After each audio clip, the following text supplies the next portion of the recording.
샬롬 박일영 목사입니다. 오늘은 성금요일인 날입니다. 예수님께서 십자가에 못 박혀서 돌아가신 날인데 또 많은 생각이 드는 하루이기도 합니다. 우리 사랑하는 우리 성도님들도 함께 하시면서 예수님의 오늘 금요일 하루 동안의 행적을 함께 쫓아가시면서 예수님의 마음이 어땠는지를 다시 한번 살펴보는 그런 시간이 되었으면 좋겠습니다. 그리고 얼마나 고통스러우셨는지 그 이야기를 좀 해보도록 하겠습니다. 자, 오늘은 좀 중점적으로 맞춰볼 것이 십자가에 매달리시고 숨지시면서 하셨던 그 행적과 우리가 가상 7원이라고 하죠. 십자가 위에서의 말씀들을 함께 좀 살펴보면서 함께 말씀을 좀 나누고자 합니다. 예수님이 금요일 날 우리 시간으로 치면 24시간 동안 어떤 일을 당하셨는지를 우리가 먼저 이렇게 보시면서 좀 말씀을 나눠보고자 하는데요. 예수님께서 이제 새벽 6시죠. 새벽 6시부터 재구성을 해본 겁니다. 마가복음에 이제 빌라도 앞에서 예수님이 잡혀가시죠. 그 이전에 예수님이 잡혀가는 장면이 나오지만 이제 빌라도 앞에 6시에 서게 됩니다. 그리고 빌라도는 예수님을 헤롯에게 다시 보내고 헤롯은 또 다시 여기 헤롯 왕이 있죠. 헤롯은 다시 빌라도에게 돌려보냅니다. 총독이지 않습니까? 서로 책임을 미뤘던 거예요. 빌라도나 이런 사람들한테는 되게 피곤한 상황이 되어버린 겁니다. 본인이 다 책임을 져야 된다라는 그런 상황이 될 수도 있으니까 서로 미루고 미뤘던 것이죠. 8시쯤 지금 제가 말씀드리는 것은 이 자료에 따라서 함께 보는 겁니다. 한 8시쯤에 아침 8시입니다. 아침 8시쯤에 빌라도를 통해서 선고를 받고 8시가 지나서 갈보리 언덕으로 끌려갑니다. 그리고 9시, 아침 9시쯤에 십자가에 매달리십니다. 여기서부터 이제 가상 7원이 시작이 됩니다. 예수님이 가니까 예수님의 옷을 차지하려고 기념품으로 삼으려고 했던 거죠. 제비를 뽑아가지고 막 찢고 했던 것이 마가복음에 기록되어 있습니다. 이것을 보시고 예수님께서 너무 마음이 아프셨겠죠. 그래서 이제는 가상칠언의 첫 번째 말씀을 하시게 됩니다. 아버지, 저들을 사하여 주옵소서. 누가복음 23장 34절의 말씀을 하시게 되는 겁니다. 그리고 난 다음에 지나가던 사람이 예수님을 이제 조롱하기 시작하는 거죠. 만약 하나님의 아들이면 십자가에서 내려와라 라고 조롱하기 시작하는 겁니다. 유대인들의 마음속에서는 이 배신감이 아직도 있는 거예요. 자기가 하나님의 아들이라고 해놓고 왜 십자가에 못 박혀 있는 거냐. 그들이 원하는 것은 강력한 왕이었고 이 시대를 끝낼 수 있는 왕을 기다렸는데 십자가에 못 박혀 있으니까 저거 아무것도 아니구나 라는 생각. 대제사장들과 서기관들과 이 기득권들이 원했던 그런 상황이 되어버린 것이죠. 대제사장들과 율법학자들도 조롱합니다. 다른 사람은 구원하고 자신은 구원을 못하는다 라고 얘기를 하면서 조롱하기도 시작하죠. 군인들도 예수님을 조롱합니다. 네가 유대인의 왕이라면 네 자신을 구원해라. 온갖 조롱이 쏟아지는 겁니다. 예수님께서는 하나님의 섭리 그리고 하나님의 계획을 완성하려고 하셨던 건데 이 상황에서는 오히려 조롱받고 멸시받는 이 모습을 보여드리게 된 것이죠. 그리고 예수님과 함께 십자가에 못 박힌 두 사람이 있었는데 한 사람은 왼쪽에 한 사람은 오른쪽에 십자가에 못 박혔다라는 것을 여러분 알고 계시죠? 그림을 보시듯이 이렇게 양쪽에 못 박힌 사람이 있었습니다. 이 죄수 중에 하나가 예수님을 욕하면서 이 사람도 조롱한 거죠. 네가 그리스도라면서 네 자신과 우리를 좀 구원해봐 라고 조롱하기 시작합니다. 한 사람은 그렇게 했는데 다른 죄수는 뭐라고 얘기하냐면 예수님, 주께서 주님의 나라에 들어가실 때 저를 기억해 주시옵소서 라고 얘기를 하죠. 이때 예수님의 두 번째 말씀이 주어집니다. 강도에게 하신 말씀이죠. 내가 진정으로 진실로 너에게 이르노니 오늘 네가 나와 낙원에 함께 있으리라.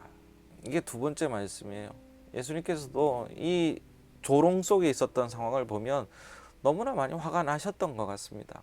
예수님이 인간적인 면을 보여주는 저는 장면이라고 생각을 하거든요. 얼마나 속상하고 화가 났겠습니까마는 꾹꾹 참고 있다가 예수님을 인정해주는 바로 옆에 있는 죽을 수밖에 없는 한 사람을 그 자리에서 구원해 주시는 장면이 바로 인간적인 마음도 있다라는 얘기를 저는 드리고 싶습니다. 이때가 거의 11시, 12시, 그러니까 못 박히신 지 3시간, 4시간이 지났을 때 아니겠습니까? 이때 안 좋아지기 시작하는 것 같습니다. 예수님 어머니 마리아에게 이야기하는 장면이 나옵니다.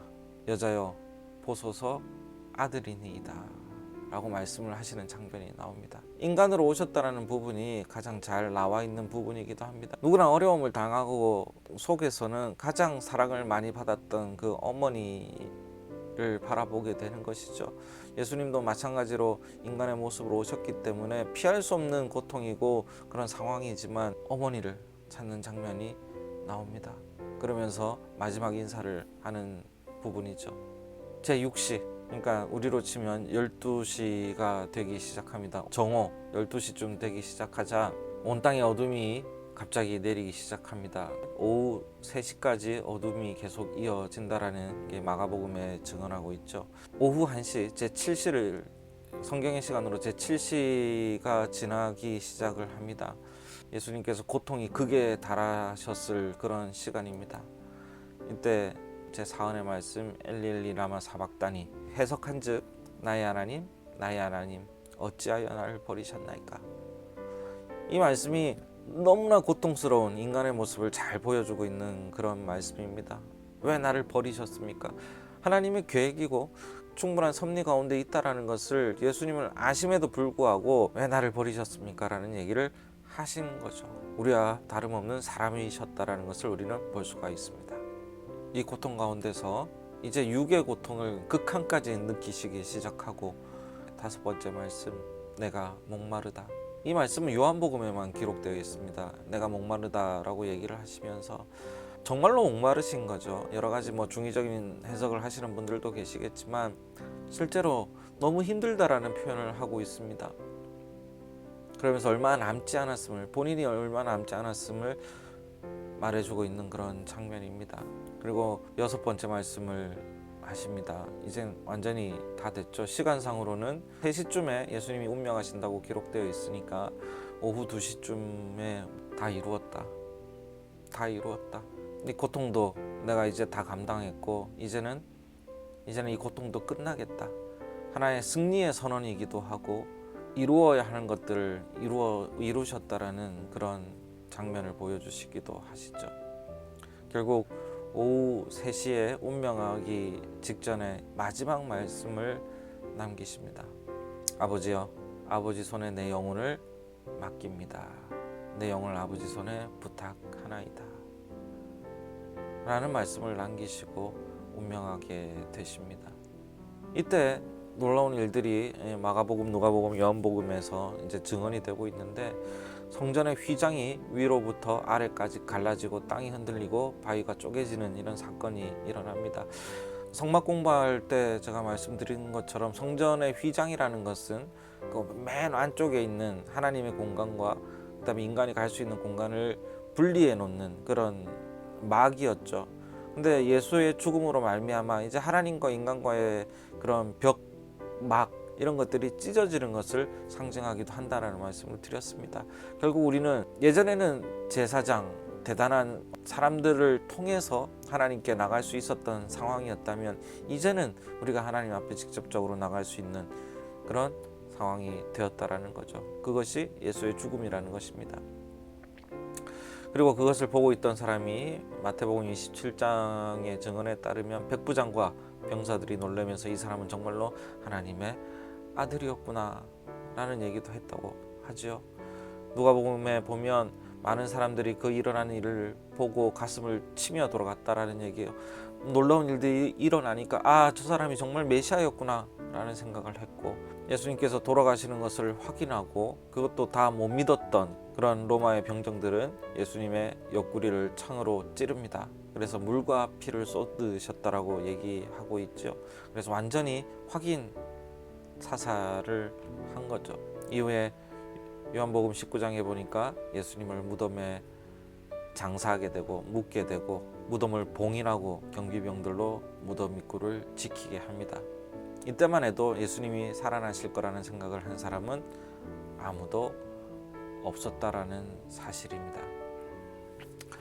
사랑하는 우리 쉼이 있는 교회 성도님들, 그리고 함께 말씀을 나누는 온라인 성도님들도 이 고통을 통해서 이제 우리가 하나님께 나갈 수 있는 길이 열렸고, 대화할 수 있는 일이 열렸고, 하나님이라는 분이 우리를 이만큼 사랑하셨구나라는 것을 깨달아야 한다는 사실입니다. 근데 그 깨달음은 그냥 아는 것이 아니라 우리 마음으로 인정하고 예수의 고통 속에 참여할 때 우리에게는 진실이 된다는 말씀을 드리고 싶습니다. 오늘 예수님의 고통을 함께 하면서 어쩌면 가장 가슴 아픈 한 날이 바로 오늘일 터인데, 기독교 속에서요, 이날 주님이 돌아가셨던 것을 저희들이 마음으로 묵상하면서 주님과 함께하는 고통으로 말미암아 우리가 해방될 수 있음을 함께 감사하고 우리의 마음을 내어놓는 그런 시간이 되기를 바랍니다. 오늘도 함께 기도하시면서 우리의 마음을 하나님께 내어놓는 그런 시간이 되기를 바랍니다. 마가복음 15장을 뒷부분이라도 함께 읽어보면서 오늘 함께 묵상하는 그런 시간이 되기를 부탁드리겠습니다. 감사합니다.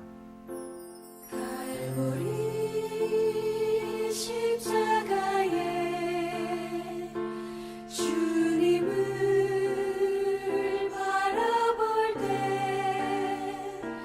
하나님 크신 사랑 너무나 고마워라. 예수님의 십자가 이제는 나도 지고 이 생명 다 바쳐서 주님을 따르리라. 우리에게 믿음과 소망을 주시며 사랑으로 세상을 이기게 하셨네. 예수님의 십자가 이제는 나도 지고 이 생명 다 바쳐서